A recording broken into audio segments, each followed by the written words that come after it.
Hello everyone, welcome to Khandelkar academy. इस lecture में हम मध्य प्रदेश का आधुनिक इतिहास डिस्कस करेंगे। इसके पहले हमने प्राचीन इतिहास और मध्यकालीन इतिहास डिस्कस कर लिए हैं। अब ये आधुनिक इतिहास डिस्कस करेंगे। आधुनिक इतिहास का ये पार्ट फर्स्ट होगा जिसमें मध्य प्रदेश में मराठा गतिविधियां और बुंदेलखंड में बाजीराव प्रथम का इतिहास देखेंगे। इतिहास से रिलेटेड कुछ जानकारी देखेंगे और सीखेंगे। याद रखिए कि ये लेक्चर सिर्फ मध्य प्रदेश के संदर्भ में होगा। जो मध्य प्रदेश में गतिविधियां रही हैं इतिहास से रिलेटेड उसी को डिस्कस किया जाएगा, बाकी डिस्कस नहीं किया जाएगा। यह लेक्चर मेरे द्वारा दिया जा रहा है। My name is Vikram Khandelkar और हमारे चैनल पर बने रहें। ऐसे ही आपको हमारे चैनल में लेक्चर मिलते रहेंगे और आधुनिक मध्य प्रदेश का पूरा इतिहास कंप्लीट किया जाएगा। तो आइए शुरू करते हैं देरी न करते हुए। तो देखिए, वीडियो को थोड़ा सा ध्यान से देखिएगा, समझने में आसानी आएगी। मराठा साम्राज्य की बात कर लेते हैं अपन थोड़ा सा जानकारी के लिए सामने। मराठा साम्राज्य का संस्थापक छत्रपति शिवाजी भोसले को माना जाता है, यानी थे। मराठा साम्राज्य के संस्थापक छत्रपति, थोड़ा समझ लीजिए, सामने में समझ लेते हैं। छत्रपति शिवाजी भोसले ये पहले छत्रपति थे। इनके बाद कौन से दूसरे छत्रपति हुए थे? संभाजी महाराज, ये दूसरे छत्रपति थे। दूसरे छत्रपति के बाद तीसरे, और ये संभाजी महाराज से क्वेश्चन आता है। संभाजी महाराज को औरंगजेब ने मरवा दिया था। तो कौन से छत्रपति थे जिन्हें औरंगजेब ने मरवा दिया था? संभाजी महाराज को औरंगजेब ने मरवा दिया था। तो ये संभाजी महाराज से क्वेश्चन आता है। संभाजी महाराज के बाद छत्रपति हुए थे राजा राम छत्रपति। तो ये नाम याद रखना है, राजा राम छत्रपति। तो ये तीसरे छत्रपति हुए थे। तीसरे छत्रपति के बाद साहूजी महाराज छत्रपति बनते हैं, वो चौथे छत्रपति थे। तो ये थोड़ा सा छत्रपति का क्रम आपको पता होना। मराठा साम्राज्य के संस्थापक छत्रपति शिवाजी भोसले थे। दूसरे छत्रपति कौन बने थे? संभाजी महाराज, जिन्हें औरंगजेब ने मरवा दिया था। और तीसरे छत्रपति बने थे राजा राम छत्रपति। तो नाम याद रखना है। तीसरे के बाद चौथे छत्रपति बने थे साहूजी महाराज। तो ये छत्रपति का थोड़ा सा क्रम आपको याद हो गया। उसके बाद अपन चलते हैं यहाँ पे आगे। अब यहाँ से देखते हैं इतिहास में, थोड़ा सा पढ़ने में आसानी जाएगी। देखिए, पहला फैक्ट, मध्य प्रदेश में आधुनिक युग का प्रारंभ मराठों के उत्कृष्ट एवं ईस्ट इंडिया कंपनी के आगमन के साथ हुआ। मध्य प्रदेश में आधुनिक युग का आरंभ मराठों के उत्कृष्ट एवं ईस्ट इंडिया कंपनी के आगमन के साथ हुआ। ईस्ट इंडिया कंपनी भारत में कब आई थी? 1600 ईस्वी में आई थी ईस्ट इंडिया कंपनी। तो याद रखना, ये पहला फैक्ट समझ में आ गया होगा आपको। दूसरा फैक्ट देखते हैं। 1688 से लेकर 700 ईस्वी के मध्य छत्रपति राजाराम, देखिए मैंने बताया था अभी, छत्रपति राजाराम ये कौन से नंबर के छत्रपति थे? ये तीसरे नंबर के छत्रपति थे। तो छत्रपति राजाराम के समय ही मराठा बारार, खानदेश और नर्मदा पार कर चुके थे। तो ये एक फैक्ट इंपॉर्टेंट है। छत्रपति राजाराम जो तीसरे छत्रपति थे के समय ही मराठा बारार और खानदेश तथा नर्मदा पार कर चुके थे। तो ये एक फैक्ट है, ये एरिया इनने पार कर लिया था, ये बताया गया है। दूसरा देखते, मुगल बादशाह की ओर से 1722 में गिरधर बहादुर को मालवा का सूबेदार नियुक्त किया गया था। ये फैक्ट इंपॉर्टेंट है फ्रेंड्स। मुगल बादशाह की ओर से 1772 में गिरधर बहादुर को मालवा का सूबेदार नियुक्त किया गया था। और ये गिरधर बहादुर, यहां से याद रखिए, गिरधर बहादुर इंपॉर्टेंट है, आ सकता है। गिरधर बहादुर और मल्हार राव होलकर, ये दोनों के बीच युद्ध हुआ था जिसमें मल्हार राव होलकर जीते थे और गिरधर बहादुर तक इतना इतिहास है। तो मल्हार राव होलकर जीते थे, तो उन्होंने इनको पराजित कर दिया था और उसके बाद मल्हार राव होलकर का राज आ गया था। तो यहां तक ये फैक्ट याद रखना है, समझ में आ गया होगा। आगे चलते हैं। देखिए, यहां से कहानी स्टार्ट होती है। इंपॉर्टेंट फैक्ट है यहां से, पेशवा बाजीराव प्रथम, ये इंपॉर्टेंट नाम है फ्रेंड्स, पेशवा बाजीराव प्रथम। पेशवा बाजीराव प्रथम बालाजी विश्वनाथ के पुत्र थे। बालाजी विश्वनाथ के पुत्र थे, इंपॉर्टेंट है, बालाजी विश्वनाथ के पुत्र थे। और ये कौन थे? देखिए, सुनिए फैक्ट को ध्यान से। मराठा साम्राज्य के चौथे छत्रपति साहूजी महाराज के पेशवा थे। मराठा साम्राज्य के चौथे छत्रपति साहूजी महाराज के पेशवा थे कौन? पेशवा बाजीराव प्रथम। याद रखना ये पेशवा बाजीराव प्रथम है। ये पेशवा बाजीराव प्रथम द्वारा राणोजी शिंदे को 1731 में ही अपना प्रतिनिधित्व मुतालिक घोषित कर दिया गया था। ये 1731 तारीख इंपॉर्टेंट है फ्रेंड्स। यहां से एक फैक्ट इंपॉर्टेंट है, याद रखिए। 2 नवंबर 1731 को पेशवा बाजीराव ने मालवा का शासन सिंधिया और होलकर को सौंपा था। तो आपको समझ में आ गया मालवा में होलकर और सिंधिया कैसे आए। 2 नवंबर 1731 को पेशवा ने मालवा का शासन सिंधिया और होलकर को सौंपा था। तो ये तारीख इंपॉर्टेंट है फ्रेंड्स, याद रखना है 2 नवंबर 1731। तो इस तरह से सिंधिया और मालवा को सौंपा था। तो ये फैक्ट को फिर से एक और बार पढ़ देता हूं फ्रेंड्स मैं। पेशवा बाजीराव प्रथम द्वारा राणोजी शिंदे, ये राणोजी शिंदे इंपॉर्टेंट है, ये सिंधिया वंश के संस्थापक रहे हैं राणोजी शिंदे। 1731 को ही अपना प्रतिनिधित्व मुतालिक घोषित कर दिया गया था। 1742 की संधि द्वारा बुंदेलखंड क्षेत्र में 1742 की संधि द्वारा बुंदेलखंड क्षेत्र में झांसी, मरुरानीपुर, हरोली, टोडी, फतेहपुर तथा बिजावरा मराठा को प्राप्त हुए थे। तो ये एक संधि हुई थी फ्रेंड्स, ये एक संधि हुई थी, इसके तहत ये एक संधि हुई थी। और इसी के टाइम की बात है 1772 की मराठों ने बंगाल पर आक्रमण किया था और डुबले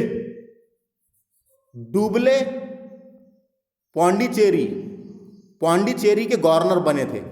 ये एक फैक्ट बन जाता है यहाँ से कभी कभी दूसरी परीक्षा के लिए। मध्य प्रदेश में तो मराठों ने बंगाल पर आक्रमण किया था 1742 में और डुबले पौंडीचेरी के गवर्नर जनरल बने थे। तो ये, लेकिन अपने को यहां से मध्य प्रदेश के संदर्भ में याद रखना है। 1742 की संधि द्वारा बुंदेलखंड क्षेत्र में झांसी, मरुरानीपुर, हरोली, टोडी, फतेहपुर तथा बिजौरा मराठा को प्राप्त हुए थे। तो ये मराठा को प्राप्त हुए थे यानी मराठा का अधिकार हो गया था इधर साइड। उसके बाद आगे चलते हैं अपन। ओरछा नरेश की मित्रता की संधि द्वारा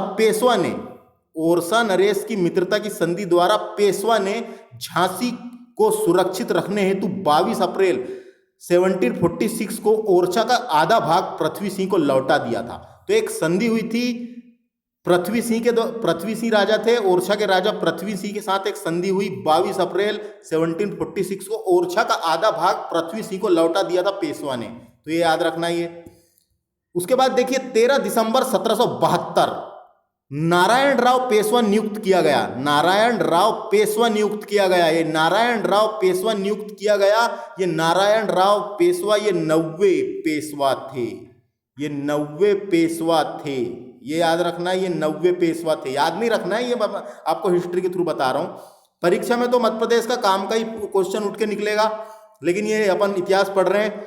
13 दिसंबर 1772 को नारायण राव पेशवा नियुक्त किया गया। ये 90 पेशवा थे। इसकी आयु 17 वर्ष की होने के कारण सखाराम बापू उसका प्रशासनिक नियुक्त हुआ। तो इसकी उम्र 17 वर्ष थी, इसलिए सखाराम बापू उसका प्रशासनिक नियुक्त हुआ। तथा नाना फडणवीस, ये नाना फडणवीस मराठा साम्राज्य के एक प्रमुख मंत्री रहे हैं, ये एक प्रमुख मंत्री थे। नाना फडणवीस वित्त सचिव नियुक्त हुए थे।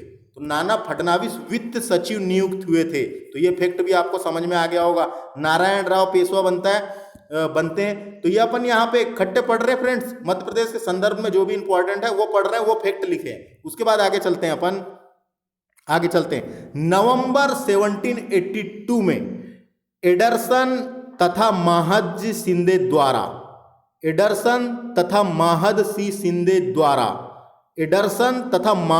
शिंदे द्वारा ग्वालियर के दक्षिण में 20 किलोमीटर दूर सालबाई नामक स्थान पर अंग्रेज मराठा संधि पर हस्ताक्षर किए गए, जो सालबाई की संधि के नाम से जाना जाता है। ये क्वेश्चन डायरेक्ट आता है फ्रेंड्स। सालबाई की संधि कब की गई थी? 1782 में। तो ये तारीख याद रखना है, ये तारीख आ सकती है। नवंबर 1782 में सालबाई नामक स्थान पर संधि की गई, तो सालबाई की संधि के नाम से जाना जाता है। और किस किस के बीच हुई थी ये भी क्वेश्चन आ सकता है। मराठा और अंग्रेजों के बीच सालबाई की संधि हुई थी। तो ये क्वेश्चन इंपॉर्टेंट है।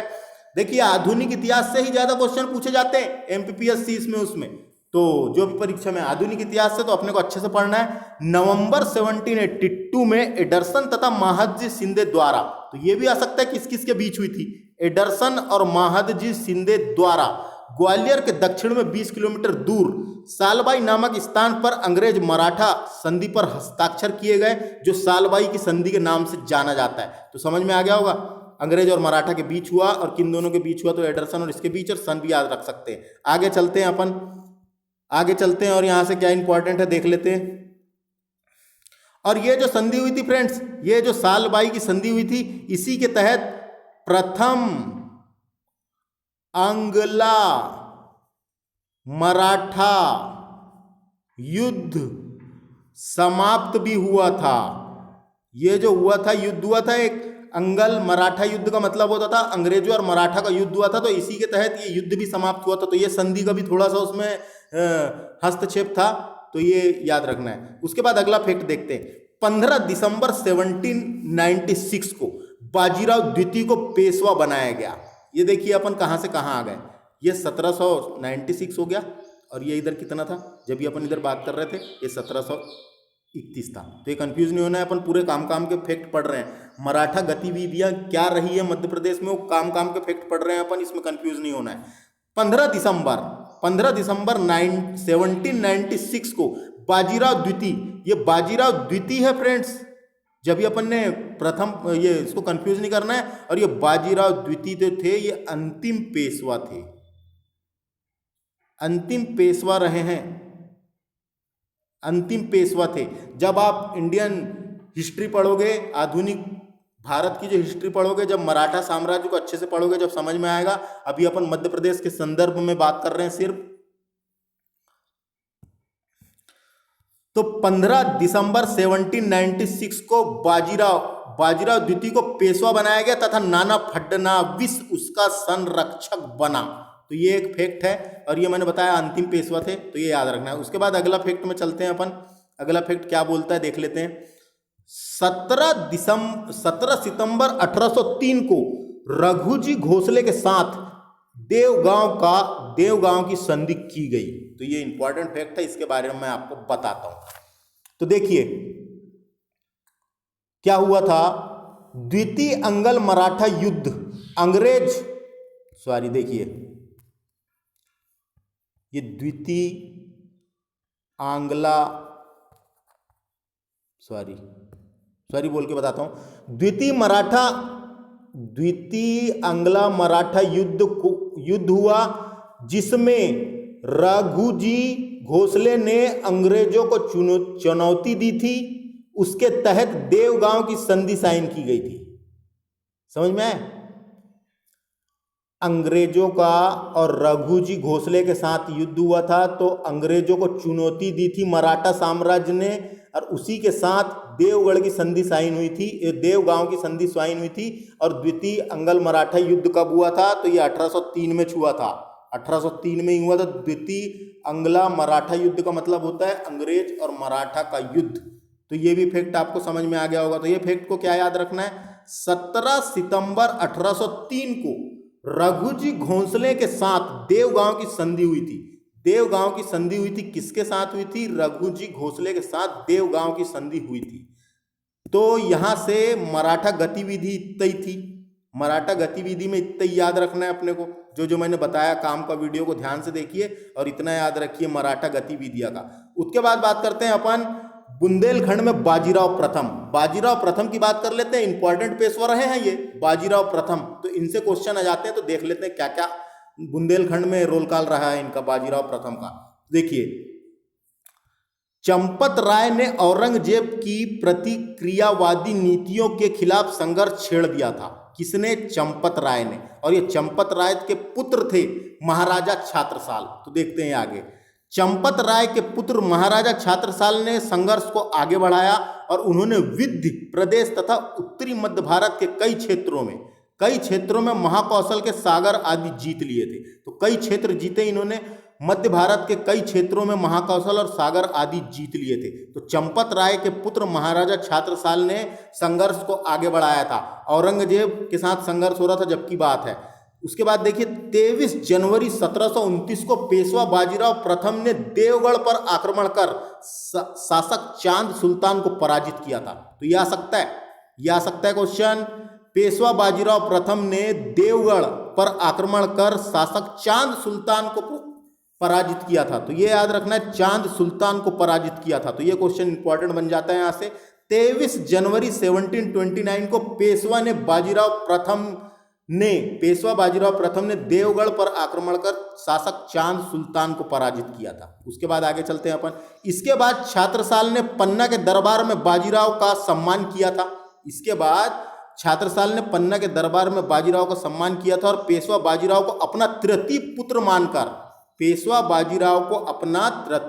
मानकर दमोह, सागर, दमोह, जबलपुर, शाहगढ़, खिम, लासा और गुना, ग्वालियर के क्षेत्र का राज्य का 1/3 हिस्सा प्रदान किया था। यानी 1/3 हिस्सा देने की बात कही गई थी। ये सब क्षेत्रों के 1/3 हिस्सा हम आपको देंगे, ये बात कही गई थी। तो समझ में आ गया होगा आपको ये फैक्ट, कोई दिक्कत नहीं है इसमें।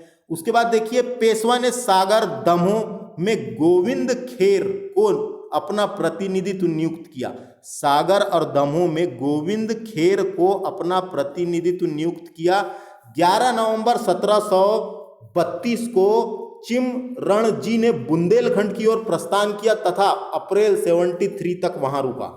ये किसकी बात हो रही है? यहां से बात अलग हो गई, यहां से बात अलग हो गई। तो देखिए पेशवा ने सागर, दमोह में गोविंद खेर को अपना प्रतिनिधित्व घोषित किया। ये एक फैक्ट खत्म। दूसरा देखिए 11 नवंबर 1732 को चिमरणजी ने बुंदेलखंड की ओर प्रस्थान किया और अप्रैल रुका। तो ये इसका भाई था, ये नाना फडणवीस के भाई रहे हैं ये। तो देखिए ये फैक्ट उतना वो नहीं है, लेकिन याद रखना है। उसके बाद देखिए 1737 में भोपाल का युद्ध, ये इंपॉर्टेंट है। 1737 में भोपाल के युद्ध में पेशवा बाजीराव ने हैदराबाद के निजाम को पराजित किया था। ये क्वेश्चन आता है, भोपाल के युद्ध किस किस के बीच हुआ था? पेशवा बाजीराव और हैदराबाद के निजाम के बीच हुआ था 1737 में। तो ये तारीख याद रखना है, 1737 यानी 1737 में। 1737 में हुआ था भोपाल का युद्ध, जिसमें पेशवा बाजीराव ने हैदराबाद के निजाम को पराजित किया था। तो क्वेश्चन घुमा फिरा के आ सकते हैं फ्रेंड्स, इसको याद रखना है आपको। आखिरी फैक्ट देखिए इससे, 27 अप्रैल 1740 को नर्मदा में स्नान के उपरांत ज्वर से पीड़ित बाजीराव प्रथम का रावरखेड़ी में दुखद निधन हो गया। यही उनकी समाधि है। बाजीराव प्रथम की बात हो रही है, पेशवा बाजीराव प्रथम की। बाजीराव मस्तानी पिक्चर देखे हैं आपने? उसमें देखना आखिरी में वो रावरखेड़ी में ही रुकता है और वहीं पे उसका निधन होता है। पिक्चर में भी दिखाया है ना, पिक्चर में भी दिखाया है। तो देखिए क्या लिखा है फैक्ट में, 27 अप्रैल 1740 को नर्मदा के स्नान के उपरांत ज्वर से पीड़ित बाजीराव प्रथम का रावरखेड़ी में दुखद निधन हो गया और यहां उनकी समाधि है। तो डायरेक्ट क्वेश्चन आएगा, पेशवा बाजीराव की समाधि कहां पर है? तो आपको लगाना है रावरखेड़ी, और ये रावरखेड़ी मध्य प्रदेश के खरगोन जिले में आता है। कहां पर है फ्रेंड्स? ये खरगोन में। तो खरगोन भी ऑप्शन आ सकता है। तो समझ में आया? तो पेशवा बाजीराव की समाधि कहां पर है? रावरखेड़ी, खरगोन में। ये पेशवा बाजीराव वही वाला है जो बाजीराव मस्तानी पिक्चर बनी थी। और इससे आपको एक दो चीज बताता हूं मैं, पेशवा बाजीराव प्रथम से रिलेटेड क्वेश्चन क्या क्या आ सकते हैं। तो पेशवा बाजीराव प्रथम का जन्म हुआ था, प्रथम है ये, पेशवा बाजीराव प्रथम का जन्म हुआ था धार के किले में। ये भी क्वेश्चन आता है, धार के किले में हुआ था इनका जन्म। तो ये क्वेश्चन आ सकता है, पेशवा बाजीराव का जन्म कहाँ हुआ था? धार के किले में। तो ये याद रखना है। और समाधि कहाँ पर है? खरगोन में है, रावरखेड़ी में। तो ये दो फैक्ट हो गए, जन्म याद हो गया, रू हो गया। उसके बाद पेशवा बाजीराव से इनकी पत्नी, पिक्चर देखे होगे आपने, क्वेश्चन नहीं आएगा लेकिन बता रहा हूं, काशीबाई। इनकी पत्नी है काशीबाई, इनकी पत्नी का नाम रहता है काशीबाई, पिक्चर में भी देखे होगे आपने, काशीबाई। और इनकी प्रेमिका या प्रायसी बोल सकते हैं अपन, प्रेमिका मस्तानी बाई। तो मस्तानी बाई के साथ इनका संबंध रहा है। और मस्तानी बाई इंपॉर्टेंट है। मस्तानी बाई मुस्लिम थी। तो मस्तानी बाई, तो पिक्चर देखना आप, बाजीराव प्रथम। तो ऐसी पिक्चर देखा करें जिससे इतिहास में सीखने मिलता है, इतिहास की जानकारी मिलती है। तो बाजीराव प्रथम की प्रायसी का नाम था मस्तानी बाई, और मस्तानी बाई से क्वेश्चन आ सकता है। ये मस्तानी बाई का संबंध पेशवा बाजीराव से था। मस्तानी की समाधि है छतरपुर में। छतरपुर, छतरपुर तरफ की थी ये, छतरपुर, छतरपुर, छतरपुर में है इनकी समाधि। और कभी पूछा मस्तानी महल कहाँ पर है करके, तो मस्तानी महल भी छतरपुर में है, जो मैंने महल वाले टॉपिक में कंप्लीट करा दिया। तो मस्तानी बाई से इतना ही। और इतिहास में ऐसा भी लिखा हुआ है मस्तानी बाई किसकी लड़की थी करके, तो मस्तानी बाई महाराजा छत्रसाल की पुत्री थी बोलते हैं, ऐसा लिखा है। और कई जगह ये भी लिखा है कि निजाम की पुत्री थी, लेकिन ये सब याद नहीं रखना है, ये इतिहास से रिलेटेड बताया आपको मैंने बस। तो ये था अपन ने इस लेक्चर में क्या क्या डिस्कस किए, मध्य प्रदेश में मराठा गतिविधियां और बुंदेलखंड में बाजीराव प्रथम। ये पार्ट पहला था फ्रेंड्स, पार्ट पहला था, जिसमें अपन ने आधुनिक मध्य प्रदेश का इतिहास डिस्कस किए। इसके बाद वाला पार्ट 2 डिस्कस करेंगे, जिसमें होलकर रियासत डिस्कस करेंगे, होलकर वंश, और पार्ट 3 जिसमें सिंधिया वंश डिस्कस करेंगे। ऐसा करते करते आधुनिक मध्य प्रदेश का इतिहास समाप्त करेंगे। तो पार्ट के रूप में लेक्चर आएगा, हमारे इस चैनल पे बने रहें। यह लेक्चर मेरे द्वारा दिया जा रहा था। My name is Vikram Khandelkar, और चैनल को सब्सक्राइब करना बिल्कुल ना भूलें, और वीडियो को शेयर भी किया करें। मिलते हैं अगले लेक्चर में, नमस्ते।